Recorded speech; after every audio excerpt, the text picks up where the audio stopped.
Kaya naman nagutos si Senrisa Ontiveros sa amin na labanan ang kaso dito sa Pilipinas laban kay Pastor at sa lahat ng mga administrator ng kingdom upang tuluyang pabagsakin ng kingdom.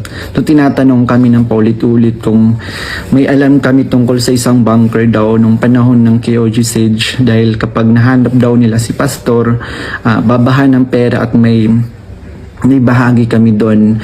Ang bunker ang pangunahing hinahanap kaya't pinuntahan nila ang lahat ng mga posibleng lugar. Ngunit sa katotohanan, wala talagang bunker sa kingdom, lalo na sa central headquarters. Ang mga updates tungkol sa mga ito ay galing sa kasalukuyang PNP Chief General Nicolas Torre na siyang nangunguna sa bawat meeting namin at nagtatanong tungkol sa lokasyon ng bunker. Kasama ko rin sa mga meeting